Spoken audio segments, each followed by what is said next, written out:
Welcome to the Iolani School podcast. I'm John Tamanaha, Director of Interactive Media and frequent morning visitor to the faculty lounge where coffee is usually accompanied by good conversation. This podcast strives to share that sort of experience as we visit with people associated with Iolani School to hear their personal stories. This time, we sat down with Dr. Carey Inouye, of course better known as just Doc. Having taught the same subject here at Iolani for the past 47 years, his name is synonymous with the study of physics. We covered so much during this conversation, but it could have went on even longer. There's just so many topics to discuss when it comes to Doc. Thanks for downloading. Please enjoy.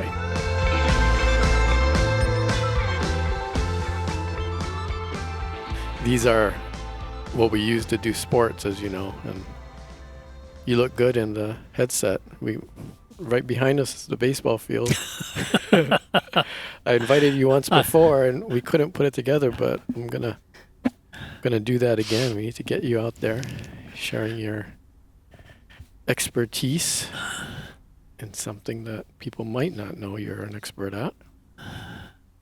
Hardly an expert, no. long past being that.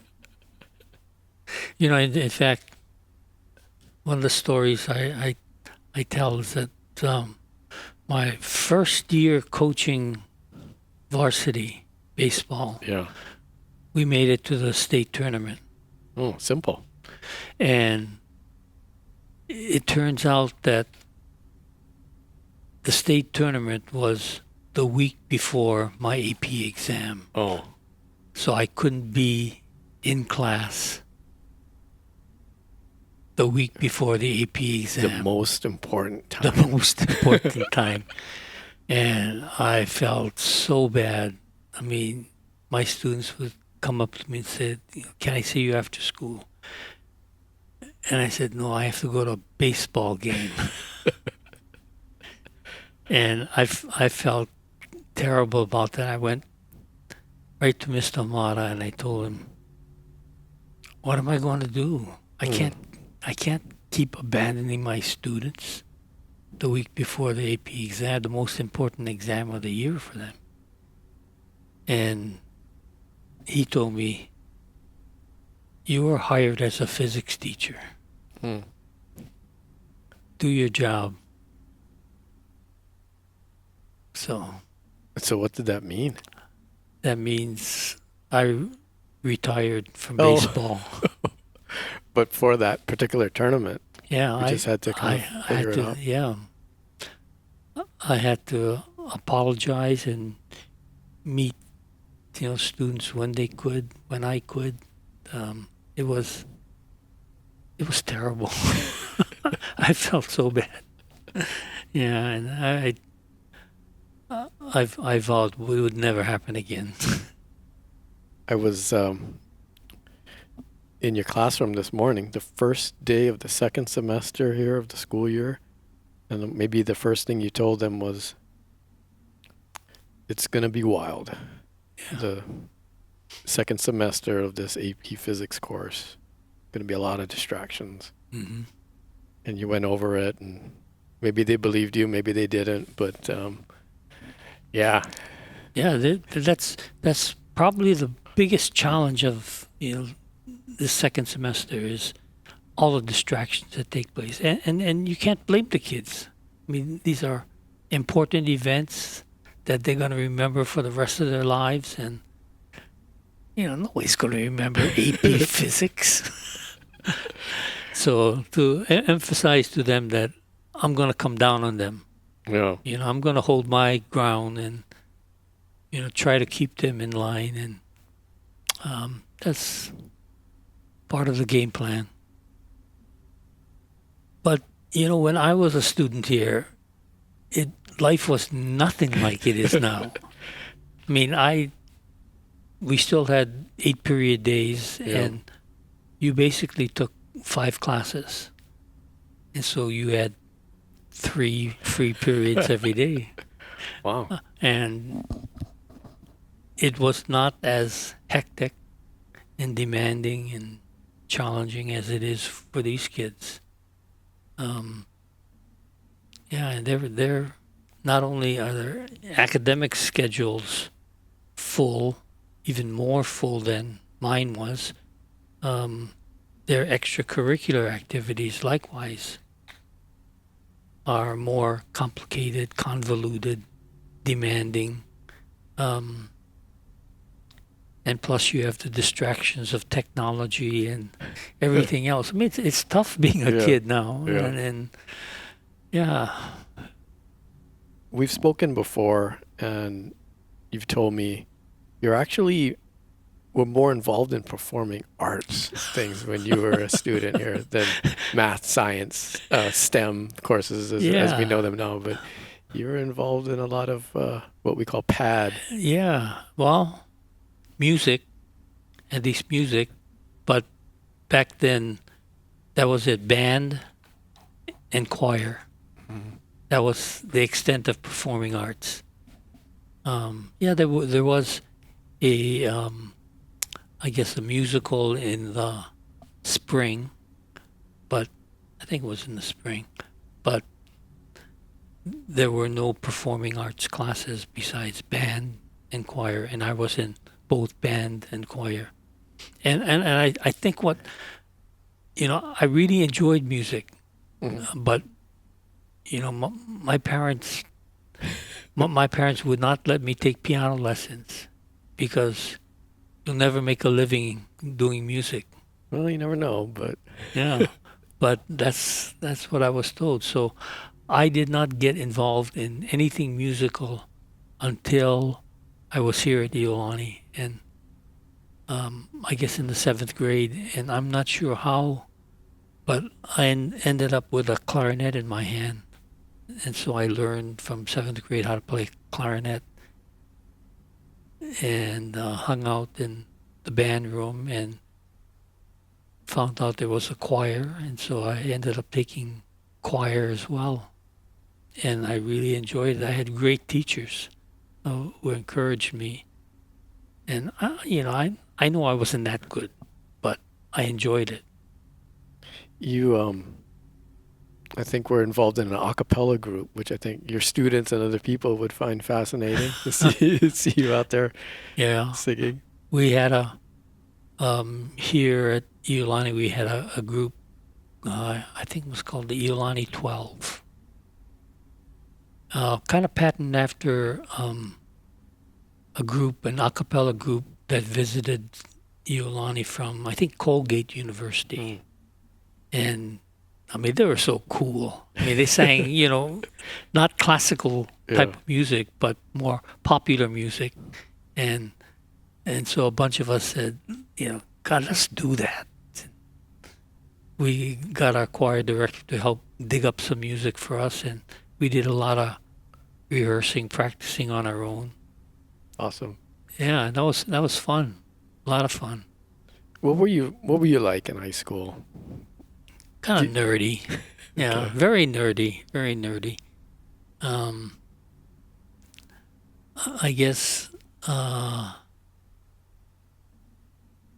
in high school I was often a class officer, but my senior year I ran for student body president and lost. Ooh.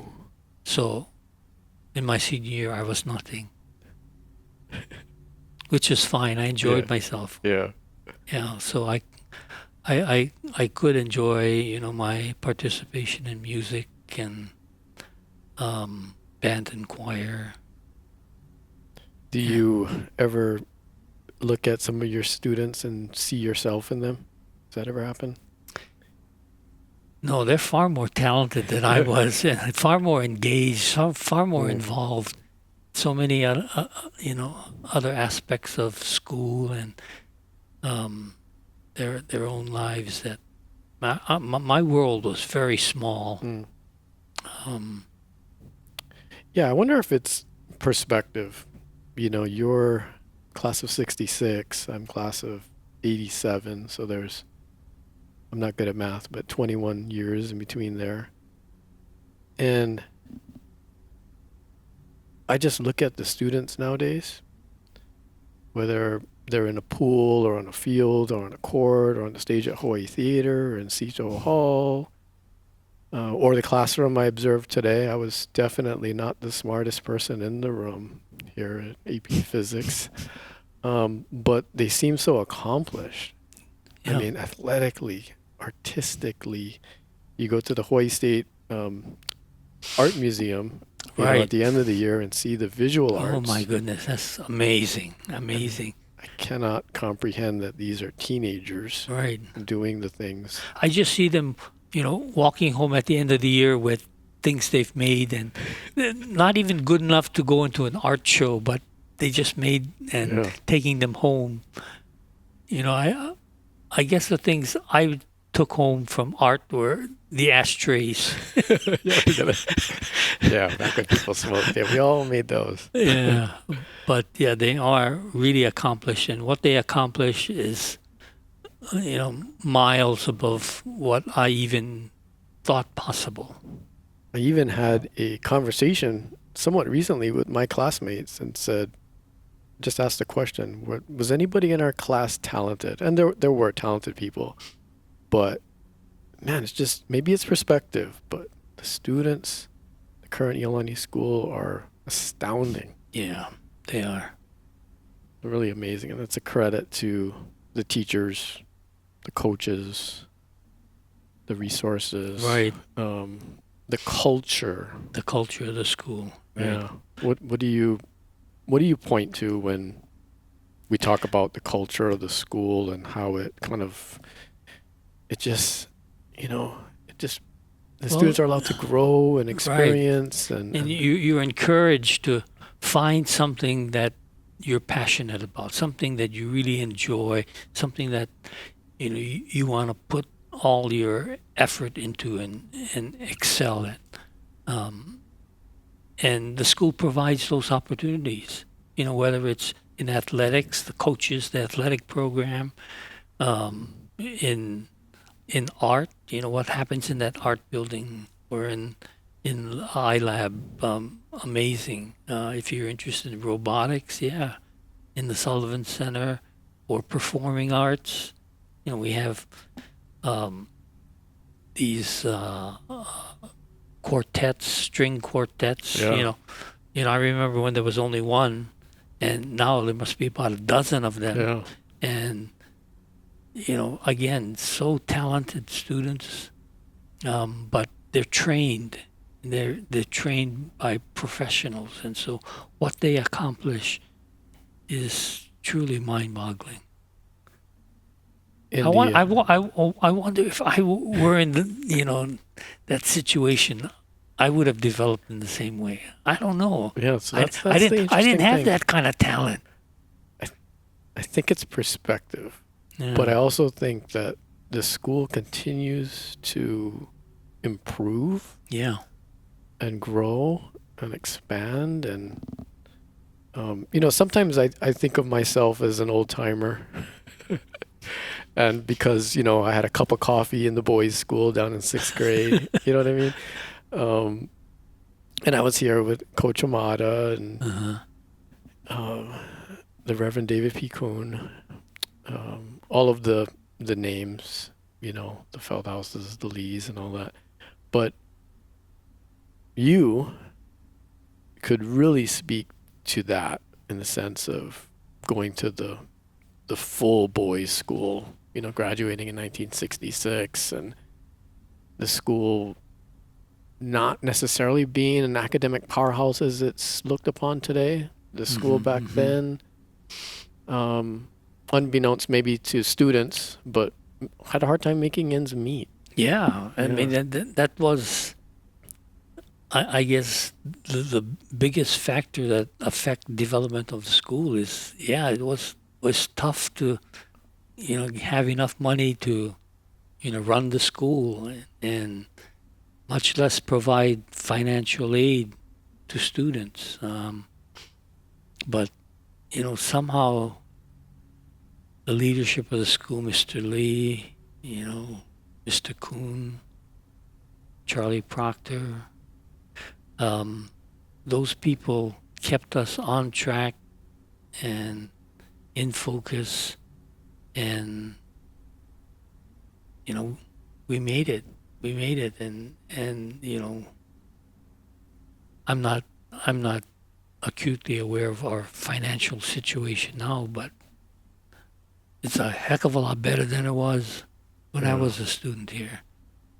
And we really support the students with opportunities that I know cost a whole lot of money. But to be able to provide those kinds of opportunities are important to the school. Absolutely. In recent times, we've thought of those days more often because in the past year or so, we've lost some large figures in our school's history. Jack Kay, Wayne DeMello, William Y.S. Lee, Dr. Michael Liguori, and most recently the Reverend David P. Cohn, amongst others. I want to ask you particularly about Headmaster Kuhn, Father Kuhn. Do you remember the first time you met him or interacted with him? Maybe not the first time, but I remember interacting him quite a bit in my senior year. He was acting headmaster in my senior year, and so as a senior, we interacted a lot with the headmaster and got to know him well. He got to know us well. He was a force, but someone that had your best interest in heart, and we truly respected him. We didn't always agree, but I think I heard for the first time we agreed to disagree, and I understood what that meant. But he actually played I think a big role in my life.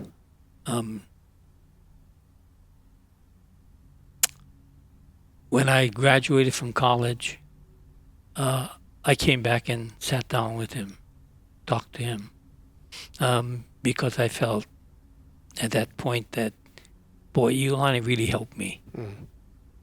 And so I wanted to express that to him. He, in fact, married me, my wife, right here at St. Albans Chapel. Hot, muggy August afternoon, and the chapel had no air conditioning, and so we, in fact, he took us over to his house across the street, and we sat in his living room. It was nice and cool, and rested there for a while. But he married me. He hired me. Yeah. Right after I got my PhD, I again went back to see him and thank him. And as I was leaving his office, he asked me, "You ever think about teaching physics here?" And I said, "No, not at the high school level. I was looking for a position at, in college." And he said, "Well, think about it. I said, "Okay." And we left. The next day, I get a phone call from the physics teacher at Iolani. He said, "I heard you might be interested in teaching physics." "Well, no, but," he said, "why don't you come down and spend a day and see what it's like." So sure, I came down. I even got to teach a couple classes. I interacted with students, worked with them, helped them with their homework, and I enjoyed it. It made what I learned important and something that I could share with other people, with students. And so I stopped and thought, and I guess concluded that I can afford to give Iolani a couple years of my life I owe it to Iolani. Couple years. So 45 years later, I'm still here, and I eternally grateful to Mr. Kuhn for offering me this position. This morning you were asking your students, it's the first day of the second semester, and you're talking about all the distractions. A lot of the college things are drama and rejections and decisions, and you were asking them, has anybody got any offers yet? Or decisions? It's quite a bit different. Very these different days. In 4 years of attending college on the mainland, never once did I phone home. Whoa. It was too expensive. It was probably about $5 a minute to call home. So and there was no internet or email, of course. So all the communication was done by handwritten letter. Yeah, I remember those days as well. We had calling cards, but there was a lot of letter writing. You get the stationery from your school and you write your friends. So different nowadays, which is great. Was it there that in college that kind of the spark of physics and science? Oh, definitely. And I guess I attributed mostly to my freshman year physics teacher, professor. He was tough, and physics was very difficult for me. It Really? wasn't. Yeah, it was tough for me to really understand and appreciate physics, but he would be so patient and explain things to me, and I wouldn't understand. And sometimes, there are a couple instances where he said, let's go home. He took me home for dinner. Oh, wow. And, we talked more physics over dinner. And very slowly, I began to understand and recognize what kind of discipline and how to think your way through problem solving. And the successes that I had, small successes, like passing a test, those were so great feelings. And I knew if I kept at it, I could get better. And so I decided I was going to be a physics major. But in order to be a physics major at my school, you also had to become a math major. Okay. So, and part of the requirement of being a physics major is you had to do a senior thesis. And so my summer before my senior year, I spent the summer at Argonne National Lab outside of Chicago. The summer and then the fall semester. Wow. And so for 6 months I was doing research and to write a paper. At the end of that fall semester, I went back to school. I had to present it to the faculty and other physics majors, and I guess was good enough to get approved. And at that point, I satisfied all graduation requirements, so I didn't even return my spring semester senior year. That teacher you mentioned, I'm going to assume that he was a very influential person in your teaching career or your life, because I hear the same things about you. Is that right? Yeah, Well, I guess so. You connect with the students and really kind of try to move them along individually. And, the famous Doc Inouye quote, if my students are doing physics at midnight, which the school doesn't want them to do, but if the students are doing it, you're doing it with them so they can reach out to you. That's amazing. That's kind of like saying in college, why don't we have dinner? Yeah. I guess, yeah. Dr. Inouye was very influential to me. And I kind of sometimes hear his words Wow, in my own words. that's awesome. The other thing that kind of strikes me is that in previous conversations, you've talked about, this is, you guys are actually learning physics, AP physics together. Yeah. Everybody's going to take a test and they're going to Yeah. get a score, but they're taking it together. They're helping each other along. Yeah. That's amazing. Like some students are ahead of others or whatnot, but Yeah. It's easy for some students, more challenging for others on a different topic. The roles may change. But there is a lot of strength and power in helping each other. You learn, um, you know, not only by listening to someone, but you learn by teaching someone. And so I encourage, outside of tests and quizzes, collaboration. And I'm glad to be a part of that collaboration if they choose. is that going to be more and more important as we move along? Because information, we have these things in our pockets now that are the gateway to so much information, but learning to work with other people, sharing information, kind of going over certain things, collaboration. Collaboration. I think so. I don't think you'll find people working in isolation anymore. Or if it happens, it's more rare. You work in groups, you work in teams, and the functioning of a team and the responsibilities within a team, they'll change depending who the people are. But and you have to adapt.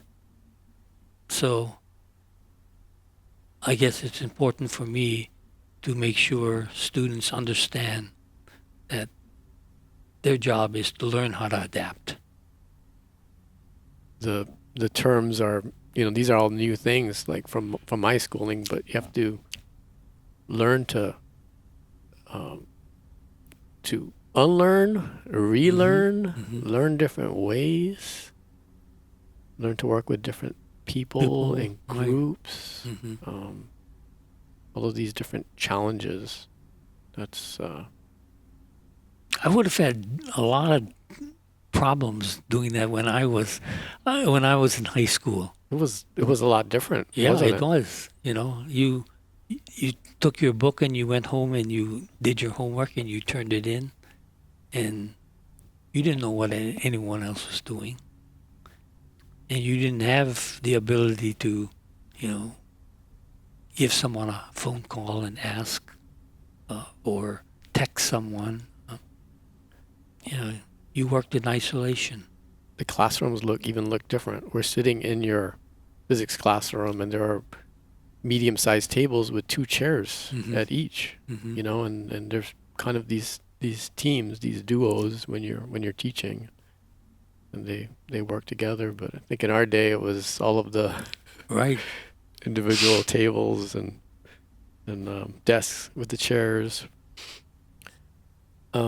Another thing that's very different. A couple months ago, I was in here watching you teach, and the first question you asked them, they were going to go over the homework, and you said, "Did anybody use ChatGPT?"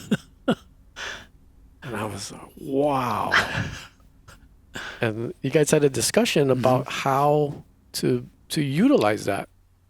Many of them didn't, and you weren't encouraging or discouraging them to do it, but kind of showing this is how that could help you. Yeah.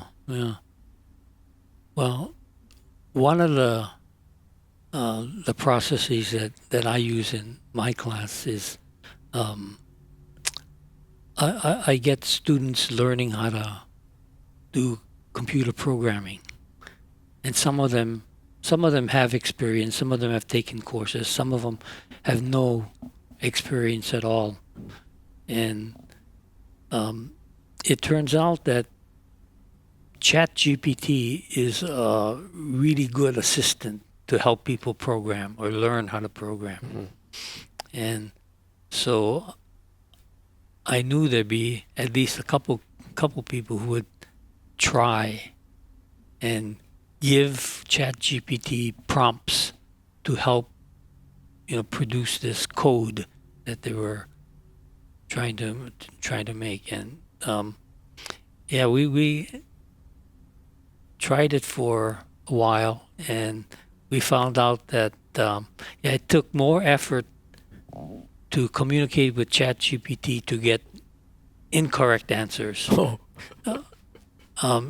That finally students said, I can do it better myself. awesome. But no, I haven't given up on that. If we do it again, and we will, there might be someone who develops just the right series of prompts to get ChatGPT to help you. And I mean, learning to get the right prompts, that's a skill that Yeah. will be very valuable. And it'll change in about a couple of weeks. Yeah, it AI will. is It will. constantly changing. It's cool to watch you teach and interact with these folks. It's really special. When you were in their seat, did you ever imagine, and this is before college, Yeah. that you would be at the front of the class No, teaching no, anywhere? no, never. Um, yeah, I don't think I ever thought about being a teacher, high school, college, until I was maybe almost done with my PhD. And then it came to me, in your research, you discover all these things, but, who's interested in what you discover except yourself and maybe a handful of other people working in the same field? Not a whole lot of people. On the other hand, what you learn by doing research, the process of doing research, the skills you develop, that's what's important to pass down.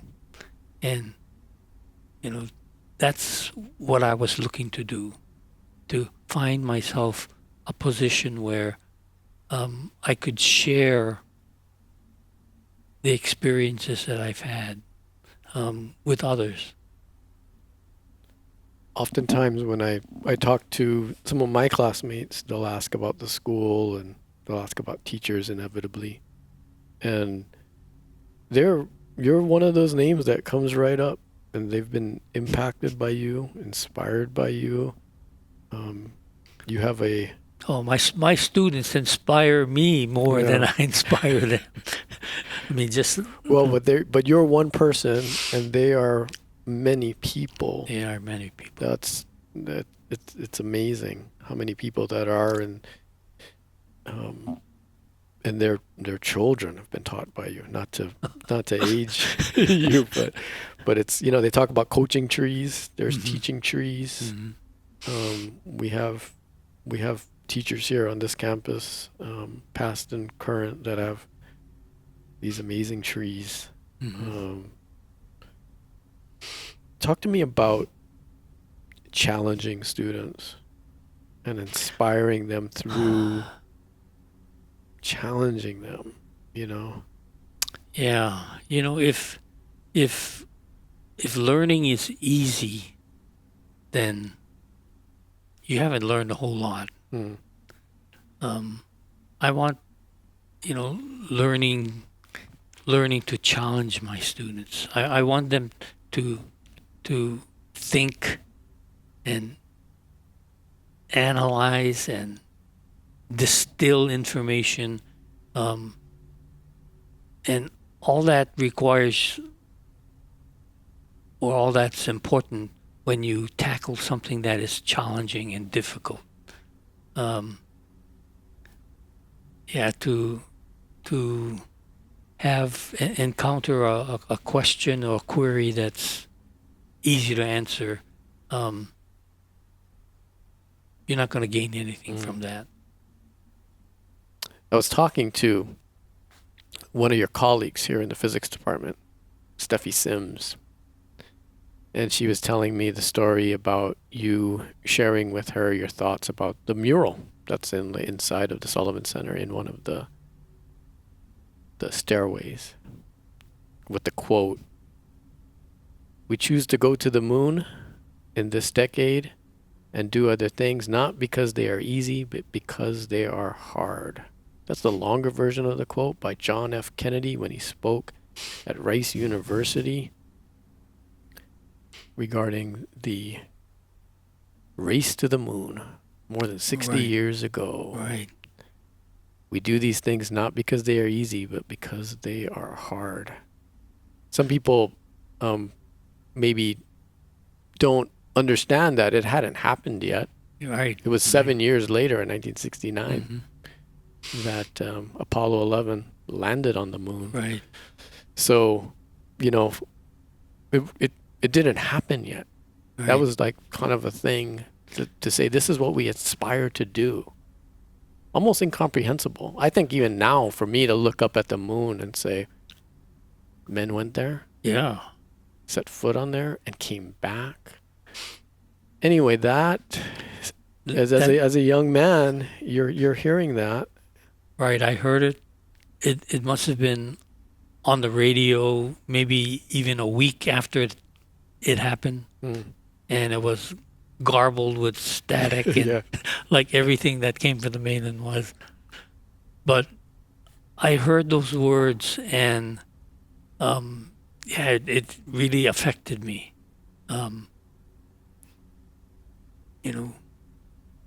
We choose to go to the moon not because it is easy, but because it is hard. I mean, who would do that? Who would say that?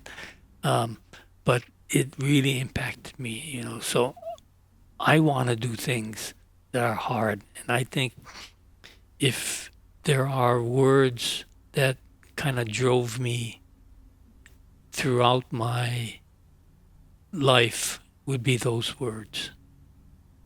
I choose to do things not because they are easy, but because they are hard.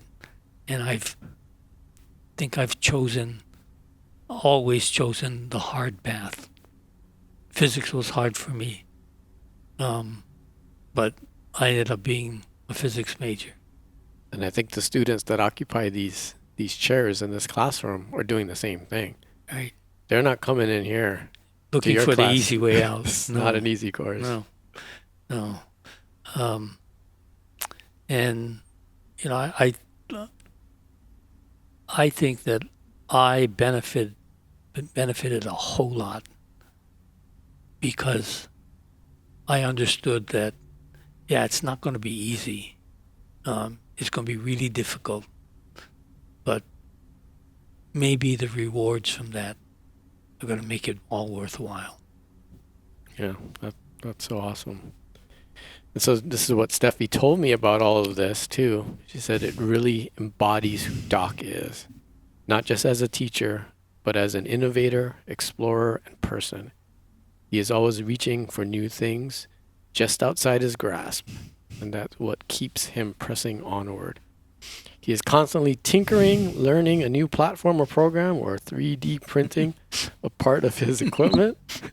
He is constantly reworking his curriculum to adopt the newest and best parts of emerging technology, and he models perseverance and diligence in this way. That's awesome. Wow. She also said this too, and this is really huge. probably the most significant quality about Doc, one that I strive for and hope to have to the same degree someday, is his humility.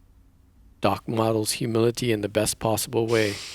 Not in that he thinks less of himself, but that he thinks of himself less. He is the most accomplished and experienced in our office, and also the first to say something to a new teacher, like she was. Something like, "That's really cool. Can you show me how to do that?" You said earlier that you're learning. Sure. You're learning Constantly. from the students and your fellow colleagues and whatnot. But intellectual humility. I've heard Dr. Cottrell talk about this when he speaks to the parents in particular about this school. And, people don't want to hire somebody who's not intellectually humble, who's the expert. Yeah. Who's not looking to collaborate or share ideas and whatnot. But what is that like? I mean, you've been doing this for a long time, but science is changing, equipment's changing, Right. the curriculum. Maybe you're teaching the same properties and same sorts of things, but you're always finding new ways. Always. And your students might not know if it was year after year the same thing, but True. True. You would think that after teaching a course for 45 years, you'd have it figured out. But no. I don't think I've ever taught a course the same way consecutive years. Yes, always looking for some way to improve. If you don't do that, you're not going to improve. If you don't constantly push yourself and challenge yourself, you're not going to improve. And that really makes life interesting. I think that if there was one word that describes my passion, is learning. I want to constantly learn. And I think when I get to the point where I can't learn,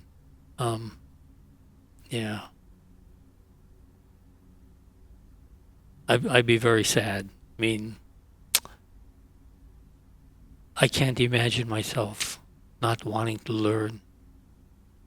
So about a decade ago, and I can't believe it's been that long since those first few meetings there in the I department and all that, but about a decade ago, or more than, the Sullivan Center for Innovation and Leadership, and that opened up a whole new world of learning for you, for me, for everybody, for the students, for the community, for the teachers, for the faculty and staff. Right. Wow. Right. What a decade it's been. And it's been, exciting, very exciting. And, we've been encouraged and to continue this, to learn and to innovate, by Dr. Cottrell and the administration. I think if the Sullivan Center was not built and the new exciting programs were not put into place, I think I would have retired 10 years ago. But with all the exciting opportunities that I saw, there were so many more things to learn. I remember when, we talked about in the iLab, we're going to have all these 21st century tools, and no one knew how to use them. And so the summer before Sullivan Center opened, I spent 2 months on the mainland, going to schools, going to institutes, working with people, learning how to use some of the equipment. and that was so much fun. I mean, I'd come home every day exhausted, but I learned so much that I could hardly fall asleep, um, and so I could not wait to get back, to Iolani, to the Southern Center, and then equipment started to move in, and started to use them. Um, it was, yeah, exciting, very exciting. It's amazing what goes on in there. Things even that require no equipment. Hmm. Service learning, Service learning, yeah, entrepreneurship, yeah, filmmaking requires some equipment, but it's a lot of brain power. Esports, hmm, programming requires a lot of equipment, and again, a lot of brain power, time, dedication. And we see kindergartners come in there and learn from the upper school yeah, students. hmm. We see farming, growing things. Growing things, right? We see cooking Yeah, the things they grow. And then the wet lab. I know Jack Kay is a very special person to you. Yes. And what Yvonne Chan is doing up there, Dr. Yvonne Chan, in the wet lab and that university level research. Right? Mind blowing. Yeah. Again, opportunities for students. Opportunities that were not available, 10 years ago. All of a sudden, here they are. Go to it, guys, and learn as much as you can. And we have students who are publishers, publishing papers, scientific papers, mentored by, researchers all over the country. Again, that kind of opportunity is not available to everyone. Yeah. A credit to the school too, and people like you, the robotics program. It was here before the Sullivan Center. It was in the bot cave below the ramp of the parking structure. We recently, the EHawk crew built an electric plane that went into the air, flown by a pilot. But in 2009, the Real World Design Challenge, sponsored by the U.S. Department of Energy, you put together a group of girls that right. won the regional championship and the national championship designing a wing. Designing a wing, and I guess 3 months before we won that national championship, we had no idea what an airplane wing looked like and what went into the design and testing of an airplane wing. We did not have the resources, really have the resources to investigate, to do this work. Kind of scrounged, gathered computers from all over campus, and I had 6 girls who enjoyed each other, enjoyed working hard, as much as they enjoyed learning, and they spent incredible amount of time. We often forget that there was also a team of 6 boys, same grade, in the same competition, and so in the state competition, everyone, including the boys, thought they would win. And it turned out the other way around. The girls' team won. The boys' team came in second. And, we were all very happy and pleased with the outcome. We got first and second. It's the first year of the competition, so we struggled through all the bugs within the program, and finally got everything to work. And so when we had to move on to the national competition, it was another problem, similar problem, but different. We had to start all over from scratch. And again, I thought this was second semester of the senior year.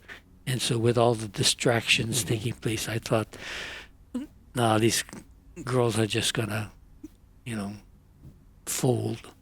But they took their responsibility seriously. And I frequently asked myself, why? Why did they do it? I mean, really, they could have been very happy with winning some sort of state honor. But no, they went forward and they worked even harder than they did the first 6 weeks. And that's kind of why I bring it up, because that's pre-Sullivan Center. Not that you need the Sullivan Center, but what you do need is the want to. Yeah. And the effort. Right. And the dedication. And it's always been here. Right. It has been. And it still puzzles me to this day how these girls were able to do it. But they wanted it. And I think, and I kind of teased them about that at somewhere along the line, I think that they recognized they were working not only for themselves, their school, their family, but maybe for women engineers everywhere. Awesome. They were always known as the team of girls from Hawaii. And we went to Washington, D.C., and part of the competition there was they had to make a presentation. And there were a dozen other teams present. And while these teams gave their presentation, there were, 15, 20 people in the audience. But when the girls from Hawaii took the stage to give their presentation, the room was packed. Wow. But, they performed magnificently, better than I could have imagined. And so now the Sullivan Center could make that wing and maybe fly it in the air. Yeah. The Sullivan Center, in terms of fabricating, the thing that comes to mind right off the bat is during the pandemic, the beginning of the pandemic, fabricating those face shields, coming up with the design. As I understand it, the genesis of that project was an alum reaching out to the school with kind of a question about this. Yeah. And from there it became flowered into this project that impacted the community. You were right there with that. Yeah, it happened like the first day of spring break. And I guess this alum reached out to Dr. Cottrell, asked him the question, is it possible for you in Sullivan Center to fabricate protective equipment? And of course, Dr. Cottrell said, sure. And so we got onto a Zoom call and with faculty members in the I department, and we came up with some ideas and prototypes, and within a weekend we had a working prototype that we were able to create and send off to hospitals to test. And immediately we got the thumbs up from them. Let's do it. So we were going through, the process that we teach our students. prototype, you make changes, iterate again and again until you have something that is useful and workable. Send it out for review. Right. And so this I guess real life lesson took place, and once we had our design that we could create, we could implement. We just worked 24 hours a day. There's a lot of ingenuity in that. It looks like a large portion of that is made out of flooring that you would use in a workout room. Right. But the real ingenuity came about because we bought out everything that Amazon had to sell, and every other company. We went online and got all the materials from every company that we could, and we still were running short. And so we finally had to find out where are these things made, and found out China. And we went directly to the manufacturer in China and ordered, materials from them. Unbeknownst to them, they're being made for PPE, Yeah. not for the purpose of what all these things were that you guys put together in that workshop Right. you guys had in there of faculty, staff, alums. Right. Wonderful. And the impact on the community is incredible. I mean, later when the students came back, every single student had a color-coded face shield. But beyond, I go to a dentist, then they still are using the Iolani School face shields. I mean, it's amazing. Yeah. Well, it was really a team effort. And when I say team, it's not only the people who spent the hours in the iLab working. I mean, we had alumni, providing lunch for the work crew every day. Yeah, good lunch. Good too. lunch. That's 7 days a week. Yeah. We had lunch, but and just the logistics of getting all this these face shields out to the community, that in itself was a major task. And the funding behind it, Dr. Cottrell, he was, people would ask, well, we don't know how much is this going to cost. And he's like, we're doing it. Yeah. And, the community, donors, alums Right. came in and maybe the school didn't know how it was going to get paid for. Maybe that's not the important thing, but really, if I could use the term, a one-team effort to really support even beyond our school's walls. But not possible without the Sullivan Center for Innovation and Leadership, and that was on display. Innovation and leadership. Doc, another thing along the lines of the Sullivan Center that is somewhat new to our 160-plus-year-old school is the reinstatement of the boarding program, the residential life program here at Iolani School. Because your home was being worked on, you actually lived with the first set of this new cohort of boarders a few years ago, because the dorm wasn't yet ready. Right. The dorm was a few About months semester behind. So the Banyan Apartments behind the dorm that's where the students moved into, and faculty and staff also lived back there, and you were there. I was as the timing worked out. What was that like in the very beginning when they had students from all around the world and here locally and on the mainland, but living living at the school. Right. Yeah, it was interesting. Um, you at least my wife would tell me you knew exactly when school let out.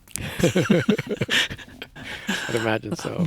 But having students, milling around doing what normal students do, talking loudly, um, students up late at night, tiny lights on because I think there were actually rules about Yeah. lights having to be off, but you can probably see someone's phone flashlight on underneath the blankets, someone finishing up homework.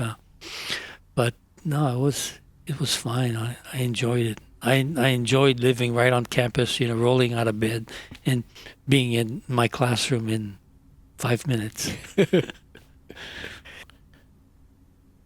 And when I look back at the Iolani School Strategic Plan for 2016-2021, entitled Together as One, it stated regarding the residential life program, quote, create meaningful, sustainable, and reciprocal global relationships that stimulate the exchange of ideas, foster a deep cultural awareness, and build students the desires to improve the world around them.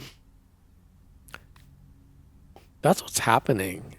And it's not just about the students who come here, as this statement says, but it really enriches our community. Exactly. Having students from all over the world interacting, living together, does create a culture and environment that I think is pretty rare. Oh my. Yeah, it certainly is. We're amongst people who are from places that are in the news, that are topics of conversation. At one point, we had 5 students from Ukraine going to school here. We still do. They were here when war broke out in their home country. And that's, one of the things that we can say about having students here from around the world, but that continues to be mind-blowing, what's happening here. And our students, our day students and our other residential students, are here during that and are here to support them, and Right. and vice versa. It's amazing. That's not something that I could have even imagined when I went to school here in the 80s, Right. where you're here in the middle of the Pacific Ocean, and the news and information was a bit different. Travel was a bit different, but global education, the collaboration, the understanding, Right. it's wild. It brings it right into your life, Yeah. and it's something that you need to deal with. Yeah. You the outbreak of the pandemic, you welcomed 2 students from China into your home, Yes. and not for a weekend. We're talking months. Months. In the beginning, who knew how long this would be, or what was about to unfold. But just to kind of backtrack, when school closed, now we're a boarding school. So my daughter can stay at home and take classes on Zoom and whatnot. In the end of 6th grade, I believe it was back then. But high school students from another country, maybe they can or can't go home, Right. travel. Right. Kind of take us through what was yeah. happening there right before It this interruption in all of our lives. it was impossible for some of these kids to get back home, and they are thousands of miles away from family, their parents. Um, what's going to happen? What's going to happen with them? And that's the question I asked. Dr. Cottrell. What's going to happen to some of our students who can't go back home? He said, well, we have to find something for them. And so I talked to my wife about it, and she said, well, we have a guest room. Let's see what we can do. And so in a matter of an hour, Dr. Cottrell said, we have 2 girls from China who desperately need a place to stay. Will you be able to help them? I said, sure. Of course. And so in a matter of a few minutes, drove my car up, picked up all their things, and took them home. And told them, this is home for the next, I don't know how long, but this is home. And you have some experience having 2 daughters, but right. Now you have, here they are. And that lasted 6 months. It lasted 6 months, right? It was, I think, a good experience for everyone. We got to share a lot of, what our families are like, and they got to share, their own families and culture. It was a win-win situation.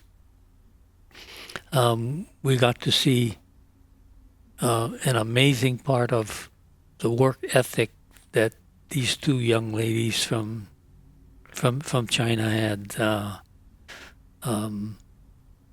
In the middle of summer, they would be taking online PSAT courses, SAT courses from China. And these were like 8 hours a day, and they'd have 3 hours of homework to do each night, 7 days a week. Whoa! And they'd peek their heads out of their rooms for meals, and that's about it.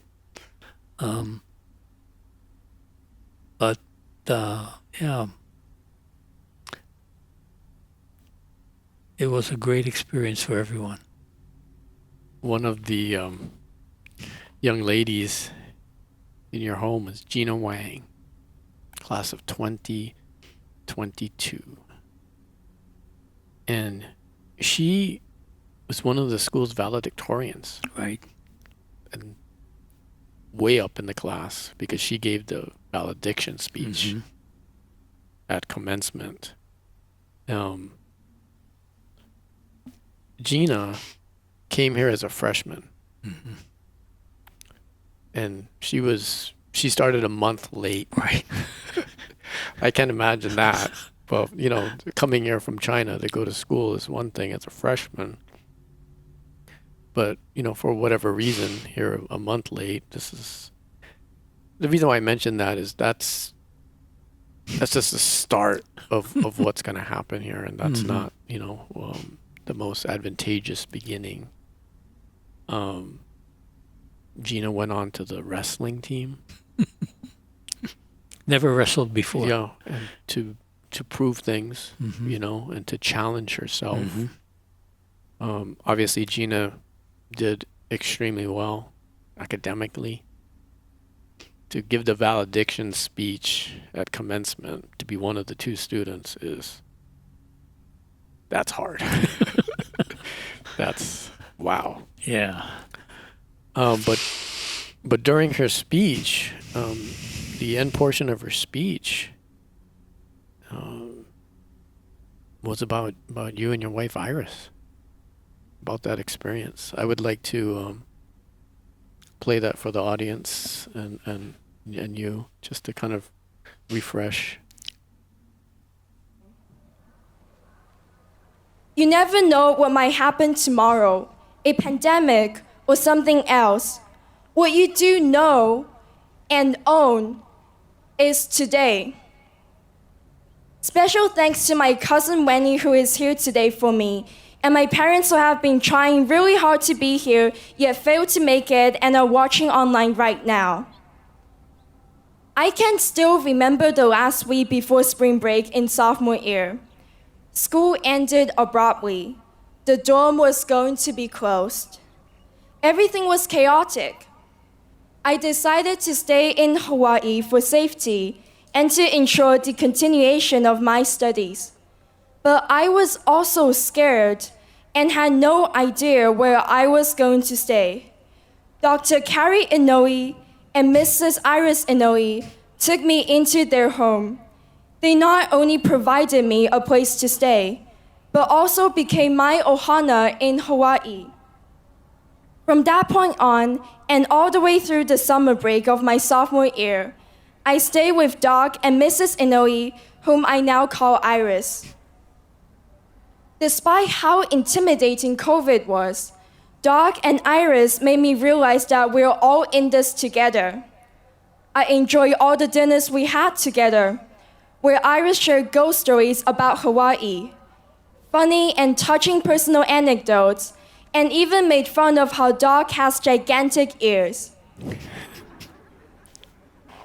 On almost every weekday and most weekends, Iris made face masks at home, and Doc made face shields with the team in the Fab Lab at school. It had become so much a part of our lives that we even started talking about safety and PPE at dinner. Doc once showed me a third iteration of face shield they made. This ultimately became the shield we all wore to return school. He had been wearing it all day and eating with it on so that he could improve it and make it more comfortable. I have been so moved by Doc and Iris because of the kindness they have shown me and their genuine care for others. They were not just making PPE to contain the virus, but they also cared deeply about people's safety and well-being. I'd like to express my gratitude to Doc and Iris for their kindness that they extended to me, even though they did not even know who I was. I admire their devotion and compassion to their communities, which have inspired me greatly. Iolani has given us the foundation to grow into compassionate and driven people just like Doc and Iris. So my last piece of advice is this: to be open to inspiration. When you meet someone like Doc and Iris, learn from them and let them inspire you. Inspirations can guide us through difficult times. To share my favorite Latin quote, ad astra per aspera, to the stars through hardships. My dream and symbolic star is to kill cancer one day. I hope that we could all fight through our own challenges, enjoy the view and companions along the way, and eventually reach our own stars. Thank you. Amazing. Amazing young lady. Yeah. What was it like, from your perspective, to be sitting there at commencement? Did you know? I mean, you knew she was going to speak. I knew she was speaking, but I did not expect her to say anything about, myself, my wife, about our family, and her being part of our family. She had me bawling by the end of her speech, and if it wasn't for the people sitting around me, I think I would have collapsed. But no, it was really a privilege and honor for us to share our home with someone from the Iolani community who needed it. And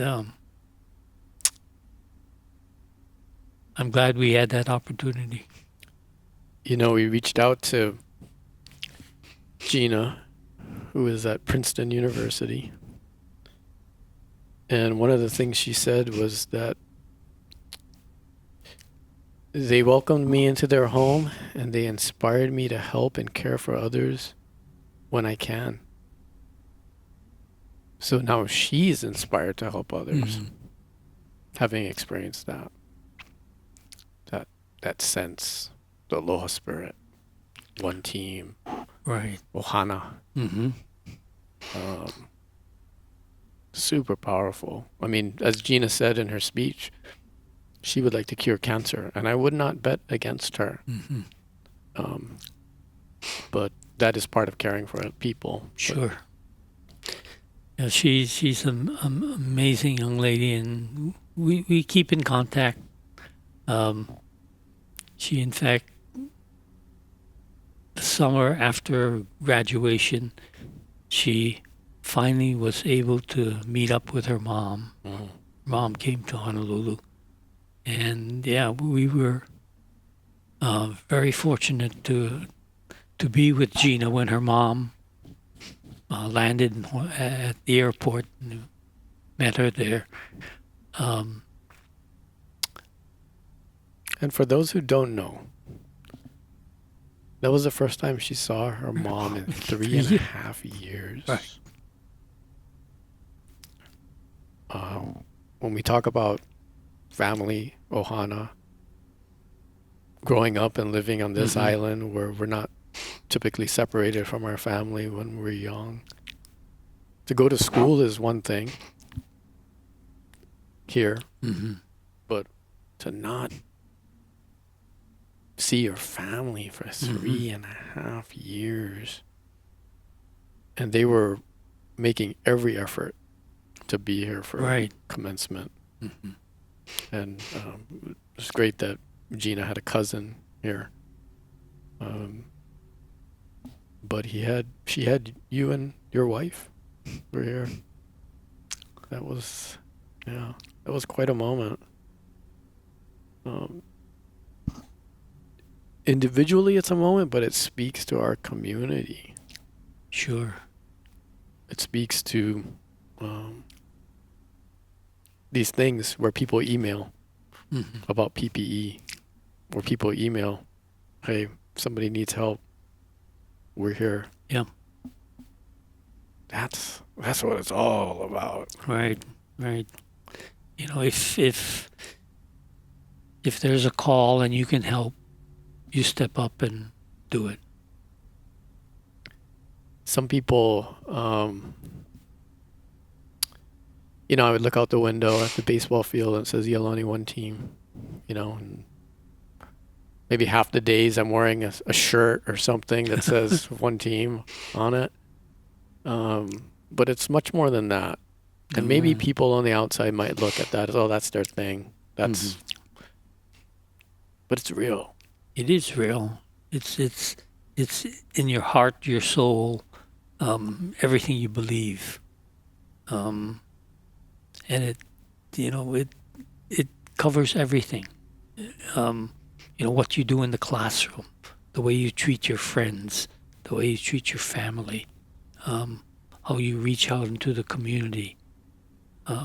It is really a culture, and it's part of our culture. Coach Wendell Look, during homecoming, goes down to the lower school and talks to the lower schoolers about homecoming, or just kind of a pep rally, right? In recent times, they've broken it up because, as you know, our school is growing. So there's a K2 pep rally, and then there's a 3-6. And he's really good. He tailors it to the audience. It's very important for him and what he represents and what he's trying to impart to the students.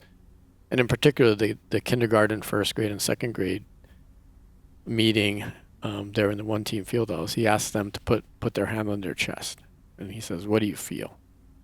Your heart, they feel their heartbeat, and he goes, "That's one team. It's inside you. It's inside you. It lives and breathes. It's not, something outside to talk about. It is, but it's inside. Not the you. words on your shirt Yeah, or the sign on it's the a wall. feeling. It's a love. But that's brilliant because that's something that they can feel and understand and put that in their pocket as they are decked out in red, black, and white and face painted and all that. But it's not necessarily about all of those things, or the football game for that matter. It's inside you. That's the beginning of this process. It is that pep rally where he would go down year after year and talk about his experiences. How many of you know Coach Hamada? How many of you have heard of Coach Eddie Hamada? And years ago, hands would go up as the years passed along, half the room, less and less. And now, maybe no hands. That question is not asked anymore because how would they know? Right. So much time has passed since those days. That, in essence, is one of the reasons why we have the Eddie Hamada Legacy Project. Right. It's important to educate regarding this thing that we see. It's omnipresent. It's everywhere. One team.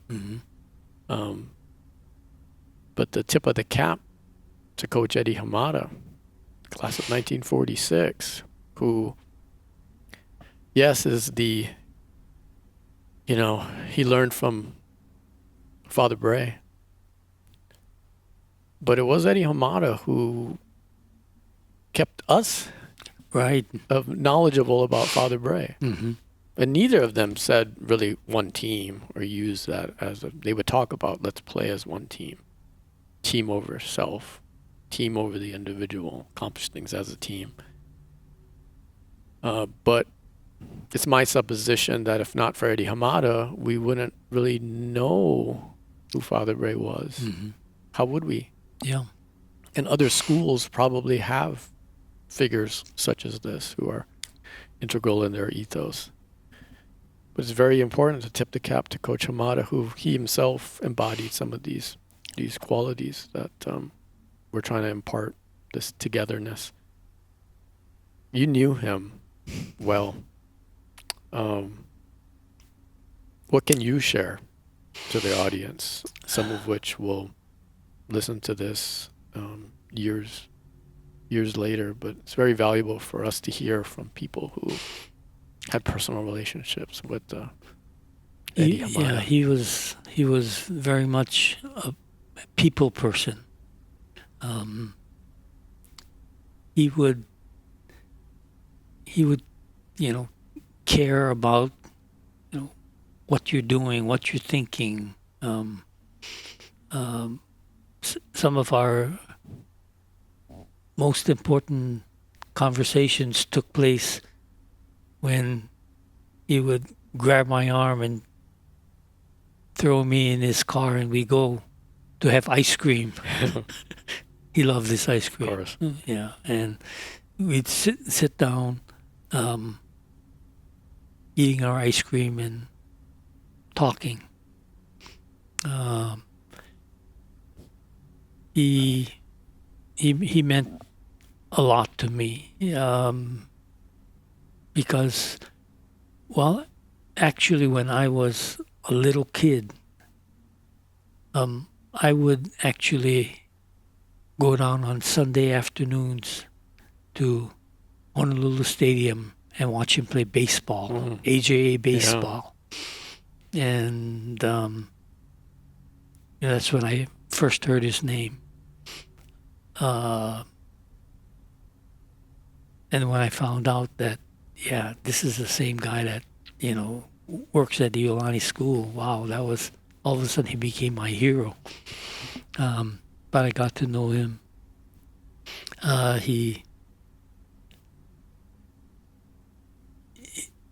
He loved talking to students, all kinds of students, all ages, young, old, alums, parents. He loved to engage in conversation with people.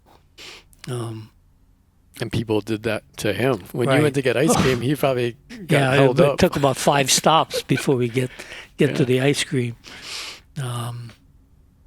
because everyone in town knew him. Yeah.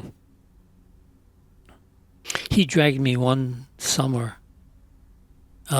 He wouldn't tell me where he was taking me, but he knew I didn't have classes because it was summer, and we ended up going to Hickam Air Force Base. And, I told him, Coach, you can't just drive on to the base. And he says, no, we can. He can. He can. And he was there actually to see one of his former players, General Dwight Kealoha. Okay. And who just became, I don't know, the commander of the Air Force Base, or I forget what the title was. But this was like his first day, at the base. And Mr. Hamada and I would drive up, and somehow he'd say the right things and do the right things, and he actually drove his car right up to the office building that said, it had generals and lieutenant colonels, and he would just park his car, and we'd walk upstairs to the general's office, and he was sitting down with a whole bunch of people in uniform. And as soon as he saw Mr. Amara, the people around the table got up and left. Wow. But, it was always an adventure with Mr. Amara. The Eddie Hamada Legacy Project, a big part of it is going to be unveiled as we're taping this in a couple weeks. The life-size statue. Not too far from here, Right. in this same building complex, and behind it, what we call now the One Team display wall, which will kind of define or describe the qualities of being a one team person. In the biography that I wrote about Edward K. Hamada, I used the word inimitable. I'm not a man of science, I'm a man of words.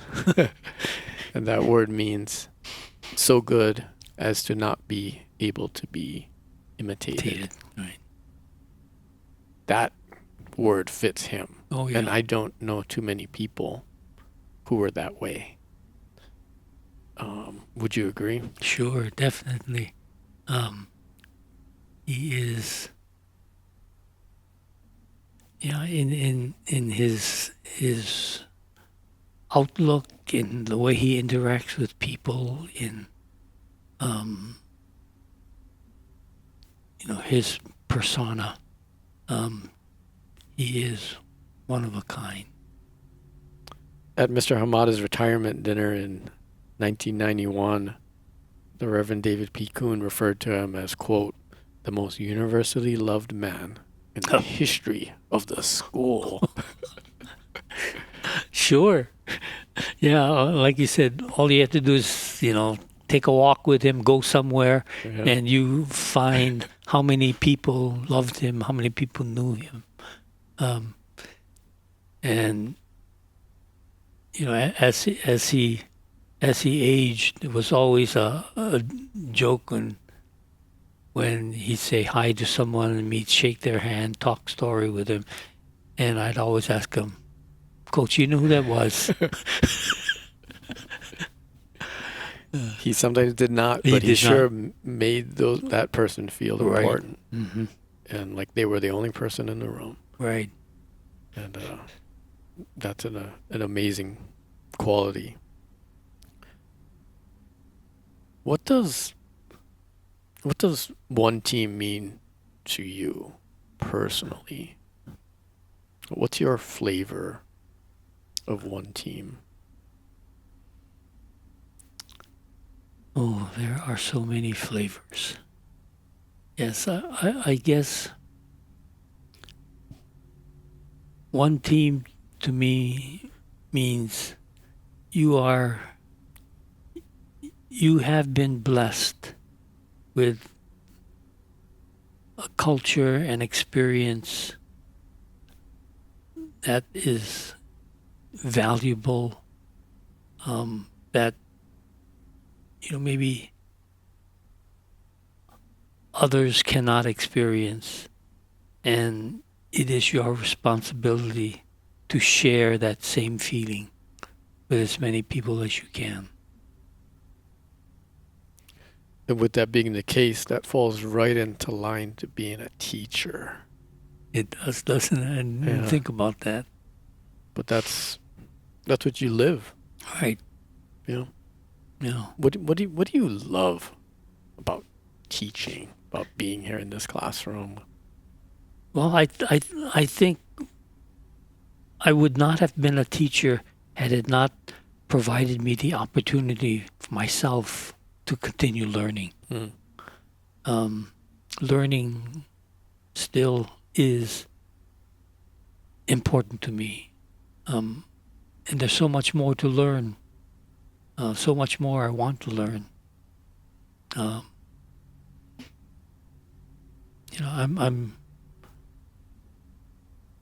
not all I want to be. There is much more that I want to taste, I want to savor. But to do that, I'm going to have to continue learning. What is the challenging thing, the most challenging thing about being a teacher? Having the energy to do everything you need to do. There is just so much that, I guess in my mind, so much that I want to do. So many changes I want to accomplish. So many goals I want to meet. And right now, I find myself running out of energy.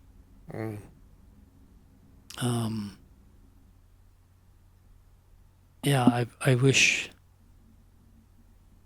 I wish I had the energy that I had when I was 30 years old. Yeah, I think we all do.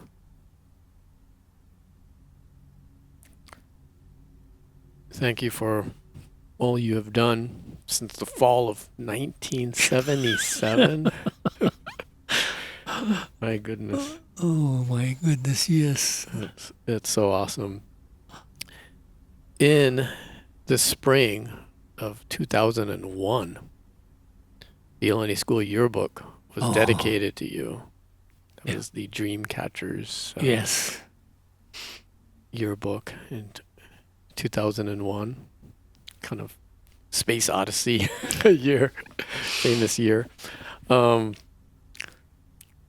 seems weird to think about it, but that was the halfway point, Doc.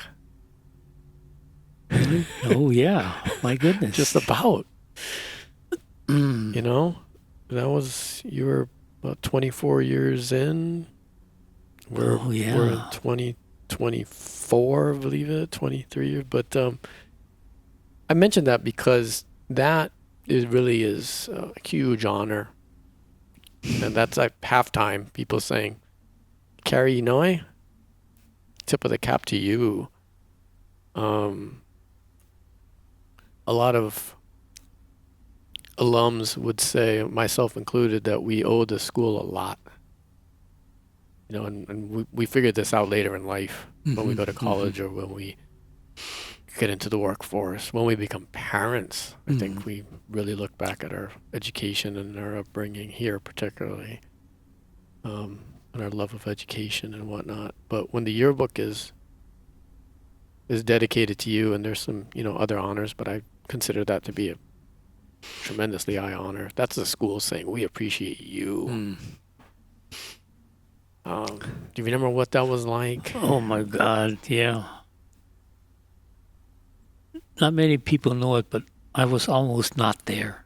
Well, they always go through this thing where who's going to get him into the gym? Nobody got me.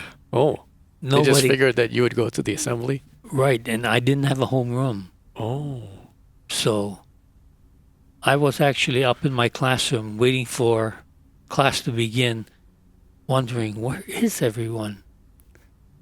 Oh, and so finally, I kind of followed the noise and I walked into the back door of the gym, and applause and people grabbed me as I walked through the door and pushed me up. You serious? This was happenstance that right. you arrived? Right.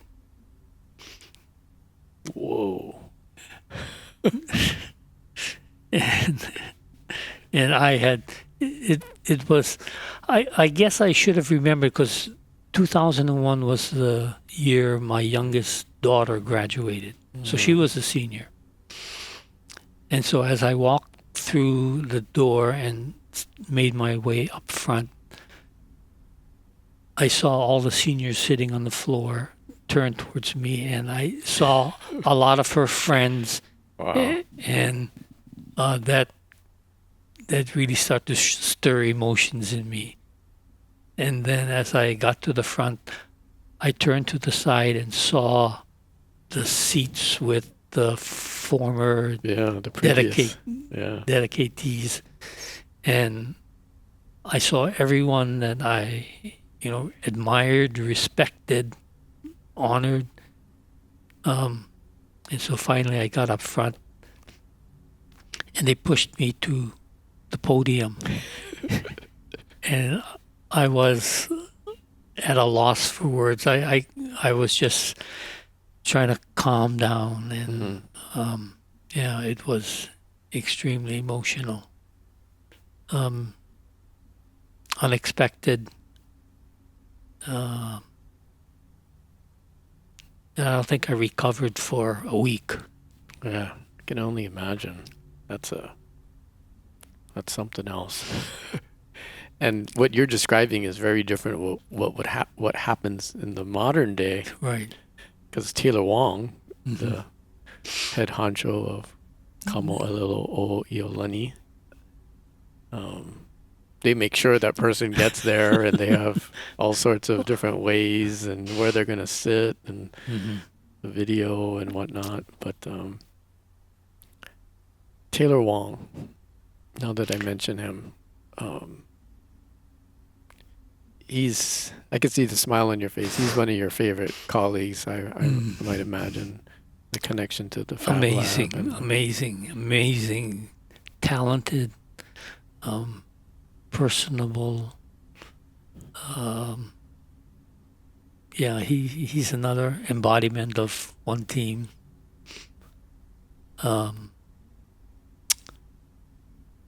He puts that energy back into you, right? Oh, Yeah. he tries to. Sometimes we just hit rock bottom and there's nothing left. But no, we sit down and talk frequently. It took me a long time to convince him that he should take over the position of department head of the eye department. And he's doing a marvelous job, as he always does. I mean, that's the only thing he knows. But artistically, so talented.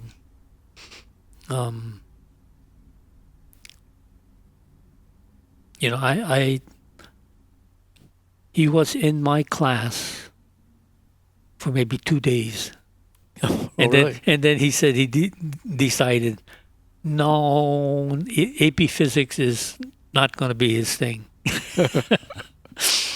But amazingly, this was his senior year. Mm-hmm. He gave to all his teachers hand-drawn portraits Oh, wow. of his teachers. Instead of the picture? Yeah, and he gave you a portrait of the teacher. Of you. Yeah, of you. And even though he was in my class for 2 days, I got a You qualified. Yeah. That's awesome. I've been working here long enough to have known a time before Taylor Wong worked here, Mm-hmm. but I can't imagine it I can't. No, at this point. Like, what? He does so much. he does. He does, and everything that he does ends with an exclamation point. I mean, it is amazing, amazing. He not only, provides trophies for the basketball classic, for the Kualoa cross country meet, but they are amazing. They are trophies that people, are willing to work hard to obtain. That's the kind of trophy you want. Yeah, It's, yeah. and it says made at Iolani on it. And even outside this window, off to my right, that's where his hurdlers are practicing during the track and field season. Mm-hmm. They're set up right out there. But yeah, he is the Energizer Bunny of the school. Such an awesome component to Iolani. Mentioning Taylor as a track and field coach, you two were a coach at the school. As I look over your shoulder, I see intermediate baseball practice. You've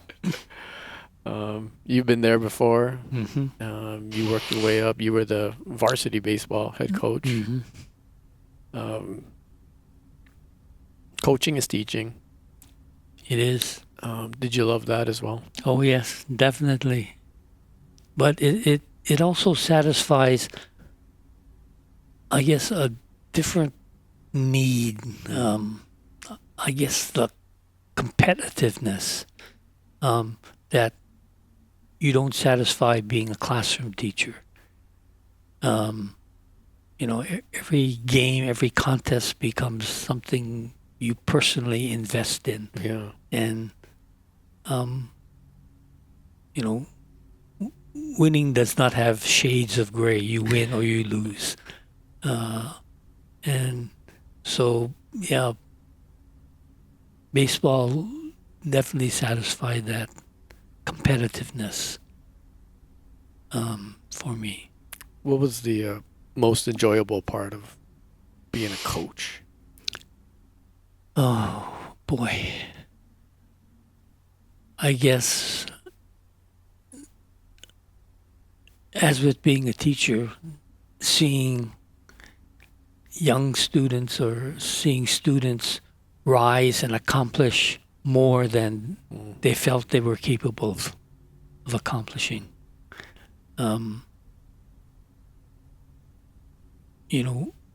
Winning games, winning championships that you had no right to win. Yeah. But somehow, you had players who found something within themselves to raise the team, and That tends to find a- happen here. yeah, And due in part to working for a common goal, mm-hmm. due in part to good leadership, coaching, teams accomplishing Right. things together. Right. One that, team. That happens here, yeah. It's real. What is, in your experience, the most challenging or toughest part of coaching?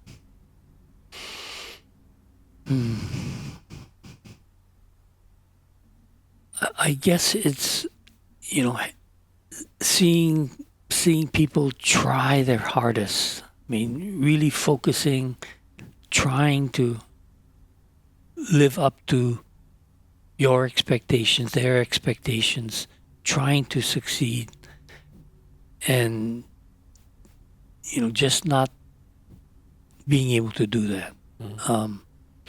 You know, I guess as a coach, what do you tell players, or what do you tell the team who has really tried and done everything that you asked them to do, but they don't win? And that's always really difficult, where the measure of success for a lot of people are the wins and losses, the final outcome. Yeah. And in athletics, unfortunately, for so many people, that's the measure of success, the wins and the losses. And maybe it'll take time, maybe it'll take maturity, or whatever you want to call it, to recognize that the measure of success, or success, is measured as much in the process, in the progress, and in the journey as it is the outcome. But that's hard to learn. Yeah. No, yeah, it is. It's a lot easier to just say, I won, I lost. I'd like to ask you now what it's like as a grandparent, Doc. What is this school like as you live it as a grandparent? Oh boy, The lower school is it's almost amazing. unrecognizable to some degree, Definitely. and that's a good thing. Yeah. And all the events, all the activities that lower school students do, it's, for a grandparent, it's exciting because, number one, your grandchild cannot do anything wrong. Yeah. I mean, you love everything that they do, and I guess what I really enjoy most is that these kids, do it with emotion. They look like they're enjoying it, and it's it's, I guess,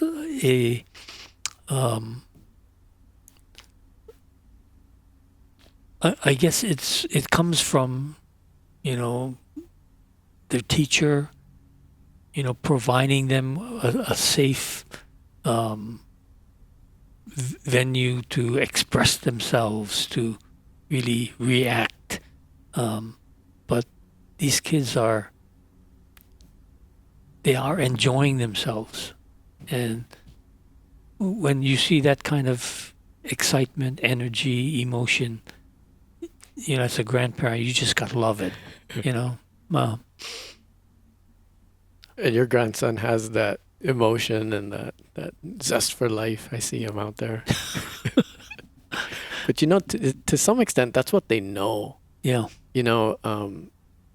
It's like the kindergarten whole alea. Everybody has a speaking role. Right. You in this environment, when you come in kindergarten, that's the expectation, and it's all they know. And so when I think back to my days prior to coming to Iolani school and elementary school and whatnot, you'd be scared to death because you had to do a book report, and you know what I mean, to get up in front of the class. Yeah, right. But now they're performers. They do it with a smile. They take their turn. It's awesome. Yeah. So great. Yeah, I'm absolutely look forward to watching my grandkids move up to lower school, to upper school, and I'm trying really hard to be around when they graduate from this place. I want to be there. Yeah. We want you there as well. Do you have any advice for Iolani school students that you would like to give now? Maybe it's an incoming freshman into high school. Not everybody has the opportunity to meet you Okay. or be taught by you, but if somebody came to you and said, well, Doc, my son and daughter, they're twins. They just got into Iolani school, freshman year. Give them a bit of advice. What would you say? Yeah. I would say Iolani School is an amazing place. It will support you. It will provide resources for you. All you need is to choose what direction you want to go. With the understanding that you set your goals, you set your path, but Iolani School will support you. No one's going to set any expectations of you. It's something that you have to set yourself. But whatever that expectation is, Iolani School will support you. And it's a special place because of teachers, leaders, visionaries. And you're one of them, sir. And it's an honor to sit here across your desk here in the AP physics room and spend the time. Thank you for all you've done for the school on behalf of thank you, thousands. Iolani School. It's, one job my entire life. Not many people can say that. Yeah. And so impactful. So many different facets to it. We've talked for a while now. We've talked before, but it's a sliver. It's a sliver of what you have to offer. And I know I speak for thousands of people, and that's not an exaggeration. Thank you, Doc. Thank you.